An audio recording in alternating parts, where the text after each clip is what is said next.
Hola, sean muy bienvenidos a una nueva cápsula de ciencias naturales. En este momento revisaremos los conceptos de fuerza y movimiento. El objetivo es que ustedes puedan reconocer y describir conceptos relacionados con el movimiento o directamente con una fuerza. Una fuerza es un tipo de acción que cuando actúa sobre un cuerpo de cierta masa le provoca un efecto. Se denomina movimiento a un fenómeno físico mediante el cual los objetos se desplazan. Esta circunstancia se debe al hecho de que sobre ellos se generó una fuerza.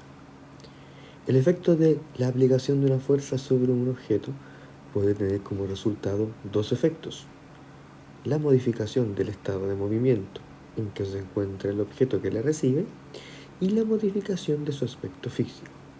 Por ejemplo, si una persona golpea una pelota que se mantiene quieta por un instante, al golpearla y entregarle una fuerza, este objeto va a cambiar su estado de movimiento de un estado de reposo a un estado de movimiento como tal.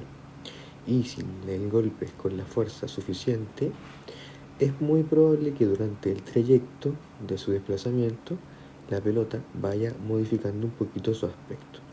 Estos dos efectos se van a detener una vez que el objeto vuelva a su estado inicial.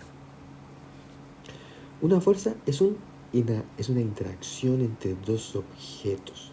Por lo general, sí o sí deben haber dos cuerpos involucrados. Se dice que un cuerpo no puede ejercer fuerza sobre sí mismo, sino que la fuerza es ejercida y por lo general siempre en una determinada dirección, y esto se va a representar con vectores, que son flechas que nos van a indicar la dirección de la aplicación de una fuerza. Algunas características son, por ejemplo, que es una interacción entre dos objetos y va a existir mientras estos objetos interactúan. Nada ni nadie tiene fuerza, sino que ésta se ejerce, se experimenta y se aplica. Es una magnitud que puede tener diferentes valores, una dirección y un sentido. Un objeto puede estar experimentando varias fuerzas y éstas pueden anularse entre sí. Y la fuerza no está en las cosas, sino en los elementos inertes, sino más bien en los seres vivos, aquellos que pueden ejercer o experimentar una fuerza como tal. El Sistema Internacional de Unidades mide la fuerza en newtons con el símbolo N, y esto es básicamente para que las fuerzas se puedan sumar y restar. Un newton es la fuerza que, al ser aplicada a un cuerpo de una masa de 1 kilogramo, le comunica una aceleración de 1 metro por segundo al cuadrado. Sí o sí, una fuerza tiene tres componentes: un valor, o sea, el valor asociado al número de newtons a la unidad de medida; una dirección, una línea de acción de la fuerza, horizontal o vertical; y un sentido, o sea, la orientación, hacia dónde se dirige la fuerza: derecha, izquierda, arriba, abajo. Existen dos grandes formas de clasificar las fuerzas. El primer grupo es según su punto de aplicación. Existen dos. Si el que entrega la fuerza con el objeto entran en contacto directo, estamos hablando de fuerzas de contacto. Pero si el cuerpo que ejerce la fuerza y quien la recibe no están en contacto directo, estaríamos hablando de fuerzas a distancia. Fuerza de contacto cada vez que golpeamos un objeto, cada vez que entramos en contacto con un objeto y lo lanzamos por el aire, cada vez que entramos en contacto con un objeto y lo empujamos, por ejemplo. Fuerzas de contacto. Fuerzas de distancia, por ejemplo, la fuerza de gravedad o directamente la fuerza electromagnética que genera un imán, ¿cierto? Dos elementos que no están en contacto pero que son atraídos. Segundo grupo de clasificación, según su tiempo de aplicación. Existen fuerzas impulsivas que son muy cortitas, por ejemplo cuando un tenista golpea una pelota. El periodo de tiempo que tarda la pelota en entrar en contacto con la raqueta es un periodo de tiempo muy cortito, pero aún así es suficiente para que la pelota pueda moverse en el espacio. Y por otro lado tenemos las de fuerzas de larga duración. Por ejemplo, un teleférico es una cúpula que está colgada de un cable, ¿cierto? Y este material tiene que ser capaz de mantener el peso suspendido en el aire de esa cúpula por un periodo de tiempo sumamente prolongado. Pensemos en una ampolleta que está colgando en el techo y que el cable que la sostiene también tiene que mantener una fuerza de resistencia que se mantiene perpetua en el tiempo. Asimismo, en un objeto pueden estar actuando muchas fuerzas. Por ejemplo, podríamos definir fuerzas exteriores e interiores. Las fuerzas exteriores son las que ejercen cuerpos externos, adyacentes, y las fuerzas internas son las que una parte del cuerpo ejerce sobre sí mismo. Por ejemplo, tenemos un camión que transporta una caja y sobre esa caja caen muchas fuerzas externas, debido a que quizá el camino es irregular, hay lomotoros, el camión puede frenar de golpe, se cae en un bache, por ejemplo. Eso puede perturbar a la caja y hacer que se mueva.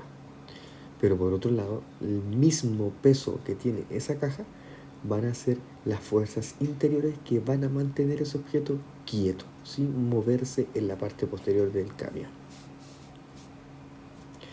También en la vida cotidiana usted se va a encontrar diferentes formas de aplicación, muchas formas de presentaciones de la fuerza en lo cotidiano. Por ejemplo, podríamos hablar de la fuerza aplicada, que es directamente cuando un objeto ejerce su fuerza sobre otro, por ejemplo, empujando algo.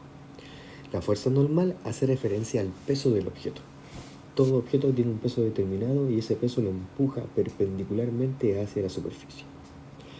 La fuerza de roce o de fricción es cuando yo empujo un objeto sobre otro y esas superficies entran en contacto y generan cierto grado de resistencia. La fuerza de empuje se ve reflejada principalmente, por ejemplo, cuando tenemos grandes cantidades de agua. Si nosotros lanzamos una botella e intentamos que esa botella se vaya a lo profundo, es muy difícil, ya que la fuerza de empuje del agua la va a mantener en la superficie. También podríamos hablar de la fuerza de tensión, relacionada con cables, con cuerdas, con cadenas, que tienen su principal fuerza en el sentido contrario, o sea, una fuerza de resistencia que le ayuda a mantener pesos.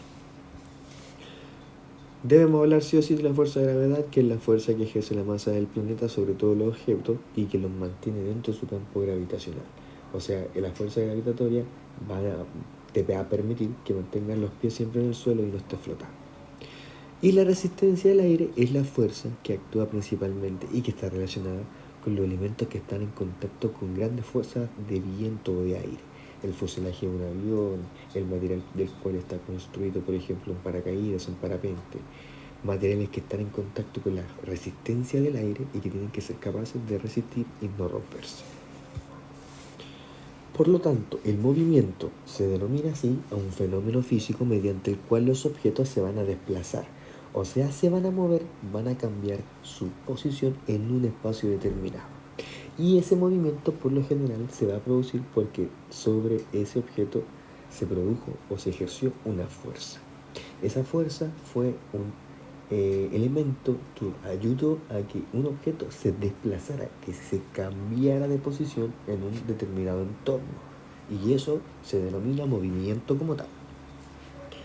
Y junto al movimiento encontramos diferentes conceptos: posición, distancia, fuerza, velocidad, trayectoria, roce, desplazamiento, energía, entre otros conceptos que sí o sí están relacionados a lo macro, al concepto que vendría siendo el movimiento como tal.